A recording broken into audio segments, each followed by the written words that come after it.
માફ બિલકુલ ના કરો. કોને? તમારું માથું ફૂટી ગયું, તમારે એ દર્દને સહન કરવું જ પડે, એના સિવાય બીજો કોઈ ઉપાય જ નહીં. પણ ક્ષમા ત્યારે બિલકુલ ના કરો કે જ્યારે તમારા માટે એકદમ હાનિ હોય, તમારા જીવનમાં એક દરાર છે.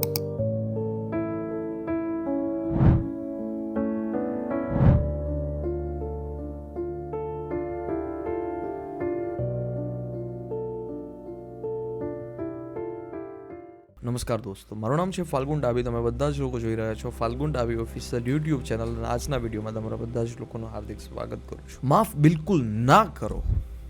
કોને? આપણે એમ બોલીએ કે માફ કોઈને કરવાના જ નહીં, એ વાતમાં પણ દમ નથી. પણ માફ કરવાનો જ નહીં, પણ કોને? પોતાની જાતને, પોતાની સેલ્ફને. તમે તમારા જીવનમાં કોઈ ચુનાવ ખોટો કરી લીધો છે, તો શું કામે માફી શું કામે? તમે નિર્ણય કર્યો છે કે આજના દિવસમાં તમારે 17 કલાક કામ કરવું છે કોઈ પણ સાચી દિશામાં, અને તમે એ કરતા નથી. તમે તમારી સેલ્ફને માફ કરી દો છો અને પછી તમે વિચારો છો નહીં કાલે કરી લઈશ, પરમદી કરી લઈશ. અહીંયા માફી છે એ તમારા માટે ફાયદાકારક. માફ એને કરવાના કે ઠીક છે કે જેની યારે જે કાંઈ પણ હોય એ તમે મારી વાતને બહુ સારી રીતે સમજી શકો છો અને એટલા તમે બધા જ લોકો સમજદાર છો. પણ તમે એ નથી સમજી શકતા, તમે એ વાતનો સ્વીકાર નથી કરી શકતા કે હકીકતમાં જે માફ કરવા જેવી વસ્તુ છે એને આપણે માફ કરતા જ નથી. હા, આપણે ચુનાવ જ એ કરીએ છીએ. તમારી સેલ્ફને તમે નક્કી કરી લીધું છે કે તમારે એટલા કલાક કામ કરવાનું છે, એટલા કલાક તમારે રીડિંગ કરવાનું છે, તો પછી શું કામ માફ કરી દો છો? તમે નક્કી કરો છો કે સવારે ઉઠીને મારે દોડવા જવાનું છે, સવારે 5 વાગે ઉઠવાનું છે, અને તમે જો ના ઉઠ્યા તો શું કામ તમારી જાતને છે માફ કરી દો છો? તમે એક વખત તમારી જાતને માફ કરી દો છો. તમે માની લો કે તમે એક દરાર પાડી લીધી છે. એક કાચ હોય, કાચમાં જેવી રીતે એક દરાર પડી જાય ને પછી સાજી થઈ શકતી નથી. એમાં દરાર લાઈફ ટાઈમ રહે છે, અને જીવનમાં દરાર લાઈફ ટાઈમ ના રહે એના માટે અત્યારનો તમારો સૌથી બેસ્ટ સમય છે, બહેતરીન સમય છે કે તમે પોતાની જાતને માફ ન કરો. તમે જે ચુનાવ કર્યો છે કોઈ પણ કામ કરવાનો એ નથી કરતા અને તમે તમારી જાતને છે માફ કરી દો છો. બસ એ દરાર છે ને એ પછી તમે હર વખત માફ કરતા જશો, હર વખત માફ કરતા જશો, હર વખત માફ કરતા જશો, અને દરાર છે એ વધારેમાં વધારે વખત છે એ ઊંડી થતી જશે, અને એક સમય એવો જ આવશે કાચ જ છે પૂરો તૂટી જશે. ગાડીમાં 1 પંચર પડ્યું છે, તમે સાંધી લેશો. 2 પંચર પડ્યા છે, તમે સાંધી લેશો. 3 પંચર પડ્યા છે, 10 પંચર પડ્યા છે, તમે સાંધી લેશો. પણ એક સમય તો એવું જ આવશે ને કે તમે સાંધવાની દશામાં જ નહીં હોય, બ્લાસ્ટ જ થઈ જશે, ટ્યુબ જ ફાટી જશે.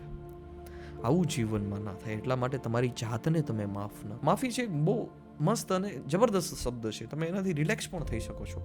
પણ તમે ચુનાવ કોનો કરો છો એ તો જો. તમારે બેશક માફ તમારી જાતને કરી દેવી જોઈએ. બેશક તમે કોઈ પણ સાર્થક કામ કરવા માટે નીકળો છો અને અન્ય કોઈ કારણોસર તમે બીમાર પડી ગયા, થતું નથી, ત્યારે મનમાં વેર ના લેવો જોઈએ, ત્યારે મનમાં એ વાત અડગ ના રહેવી જોઈએ, ત્યારે માફ કરી દેવાનું. પણ દિશા તો તમે એક વખત જ જોવો. તમે જે ચુનાવ કરવાનો હતો એ તમારા માટે ફાયદાકારક હતું, તમે ના કરી શકીએ. તમારે ધ્યાન કરવાનું છે, યોગ કરવાનું છે, કસરત કરવાની છે, સારી બુક વાંચવાની છે, સારા માણસો સાથે મળવાનું છે, સારા પુસ્તકો વાંચવાના છે, મહાન પુરુષો છે એની આત્મકથાઓ તમારે વાંચવાની છે, એના દ્રષ્ટાંતો, એની સ્પીચ છે તમારે સાંભળવાની છે. તમે આ વસ્તુ કરતા નથી અને ત્યારે તમારી જાતને, તમારી સેલ્ફને જ તમે માફ કરી દો છો, તો આ તમારા માટે બહુ ખતરાની વાત કહેવાય, બહુ એક શર્મજનક વાત કહેવાય. માફી નહીં.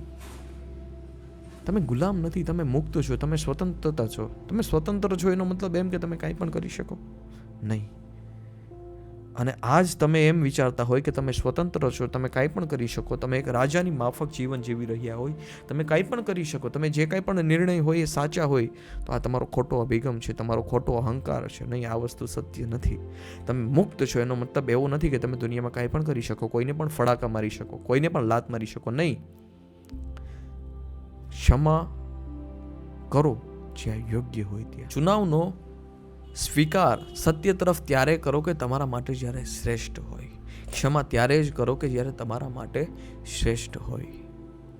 પણ ક્ષમા ત્યારે બિલકુલ ના કરો કે જ્યારે તમારા માટે એકદમ હાનિ હોય, તમારા જીવનમાં એક દરાર છે એ દરાર ફિટ કરતી હોય. મોટા ભાગના લોકો એવા જ છે જે પોતાની જાતને છે ત્યારે જ ક્ષમા કરી દે છે કે જ્યારે એના જીવનમાં દરાર પડતી હોય, અને આ દરાર છે મોટી થતી જ જાય છે. પછી બહુ બધી મુસીબત આવે છે અને એને સહન કરવી પણ પડે જ છે. સ્વભાવ છે, સહન કરવી જ જોશે. તમને કોઈ પણ વસ્તુ વાગે તો તમારે સહન કરવી જ પડે, કેમ કે પ્રકૃતિ છે. તમારું માથું ફૂટી ગયું, તમારે એ દર્દને સહન કરવું જ પડે, એના સિવાય બીજો કોઈ ઉપાય જ નથી. સો ક્ષમા કરો, પણ કોને કરો એ તો તમે સૌથી પહેલાં વિચારી લો. સત્ય તરફ ક્ષમા કરો, પોતાની જાતને ક્ષમા ના કરો જો એ સત્ય તરફ નથી તો. એક્સિડેન્ટલી ક્યારે પણ થઈ શકે છે, કાંઈ પણ થઈ શકે છે, પણ જે કરવા જેવું છે એ જ આપણે કરીએ. જાતને ત્યારે કોમ્પ્રોમાઇઝ ત્યારે બિલકુલ ના કરીએ. કોમ્પ્રોમાઇઝ ત્યારે બિલકુલ ના કરીએ કે જ્યારે આપણું જીવન ખાડામાં જતું હોય.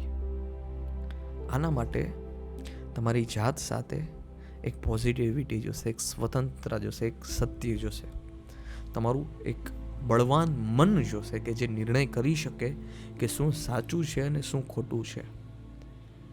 ખોટું શું છે એને તમે સાચું બનાવી લીધું, એ વસ્તુમાં દમ નથી, એ વસ્તુમાં માલ નથી.